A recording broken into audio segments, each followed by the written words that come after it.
operations caused several British garrisons to evacuate their posts across the Carolinas and allowed the Southern Army to gain control over most of South Carolina and Georgia.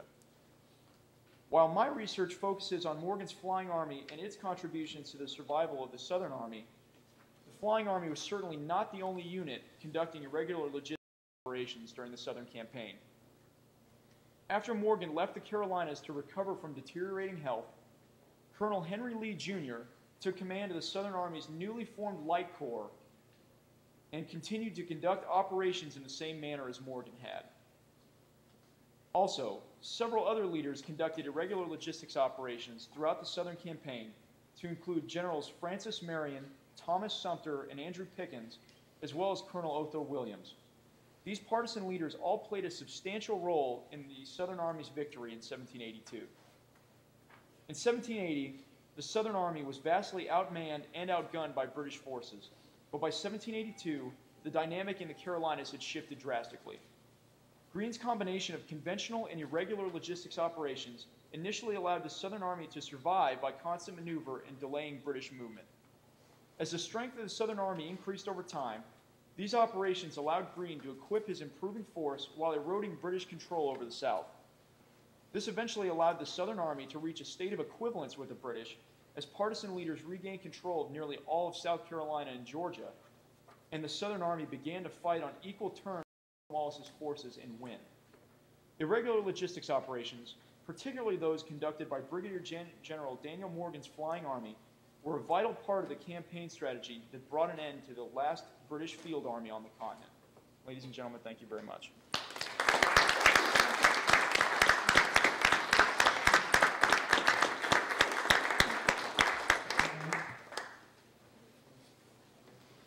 We'll now have commentary on Cadet Custer's paper by Professor Black. Good morning, ladies and gentlemen. Thank you very much for coming along.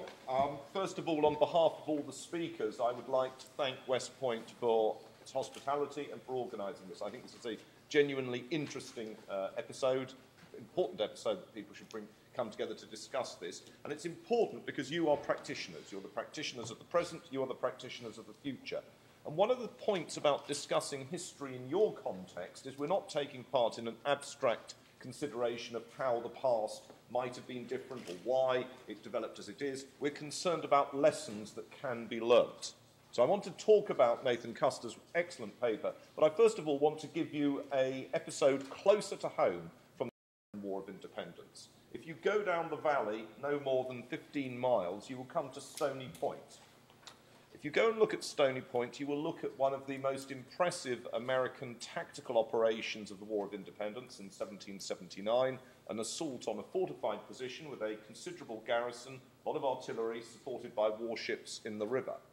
And you can look at it and you can see lessons that are directly pertinent for today about how best to consider a nighttime assault with converging columns. But the more interesting point about going to Stony Point, and the aspect that isn't really brought out by the information on the site, is to think about why the British got it wrong. With war is always two sides. What did the British get wrong at Stony Point? You can walk the grounds and you can work it out. They had two lines of defences that were poorly integrated. They didn't have a reserve. They had, in the more tactical levels, fields of fire that were designed to deal with where they thought the attack was going to come, rather than fields of fire that were flexible in a much more concentric pattern. But, having gone through that, you then come to the last point, that despite the American advantages, war is about the management of risk. It was still unclear what was going to happen on the night, and in fact the ability of the American commanders to respond more flexibly to a changing environment was what was really decisive to American victory. So, we then look at the wider element brought out by Cadet Custer. Looking at the South, he has drawn our attention to the fact that the war in the South was a multiple conflict. It was not simply a conflict between regular forces, such as, for example, the Battle of Camden, which he mentioned, or the Siege of Charleston, or earlier than that, the Siege of Savannah, which were episodes that would have fitted in very well to conventional warfare anywhere in the Western world at that period. What was more interesting was to see, as he very well discusses, the actual problems posed for the Americans by irregular warfare, and conversely, the problems posed for the British.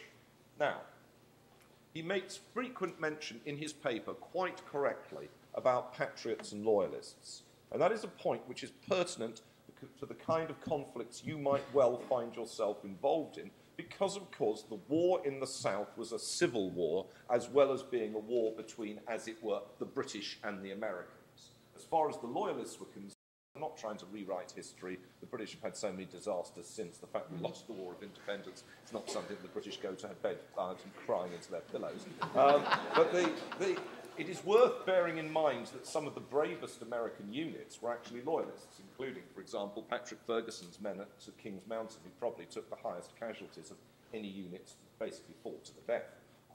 So the thing is that it is a civil war. And part of the point about Cadet Custer's discussion is how it is that the application of force in a very careful fashion by Morgan and as part of Greene's general strategy, the application of force helps to twist the Civil War in America's direction, or in the Patriots' direction. That, I think, is a key point, because when Greene went to the South, the Civil War in the South, the war in the South as a whole, was not going well. Indeed, Greene's correspondence with George Washington is in print. There's a marvellous edition by the University of North Carolina Press. And essentially, Greene, going to the South, and Greene is a Rhode Islander, he doesn't have much sympathy with the South, but nevertheless, he's a brave patriot, and he's trying to send back as fair reports as possible. And what he essentially writes back and says is pretty much what Cornwallis is writing back to his commanding general, which is General Clinton, up in New York. Cornwallis is writing back and saying, I can't be expected to win this. I don't have enough troops. I don't have enough money. The natives are all hostile. They're killing my couriers. Send help or I will lose. Fine, British bound to lose. Well, if you look at Greene's initial letters, they're pretty similar. I don't have enough men. I don't have enough money. The natives are all hostile. They're killing my couriers. I can't be expected to do this. Send help or I fail.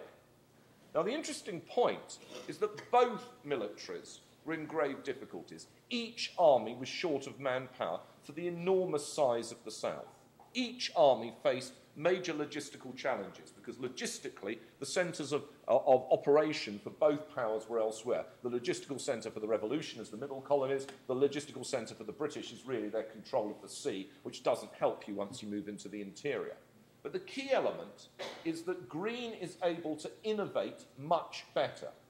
Now, in part, innovation comes from necessity, not just the difficulties he faced, but also that his predecessor generals, Horatio Gates at Camden and Benjamin Lincoln at Charleston, had been unsuccessful in conventional operations, and clearly there was a need to achieve more.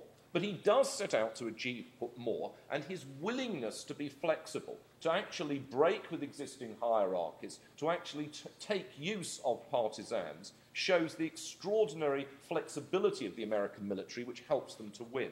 The British lack a comparable flexibility. They are more hindbound. They use their loyalist units much more like regular troops. They don't make sufficient use of them as irregulars. I think that is a very important point.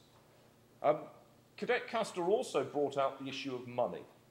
Money is a key lubricant of operations. Any force on the ground needs the ability to purchase logistical support and, if necessary, to purchase political and military support.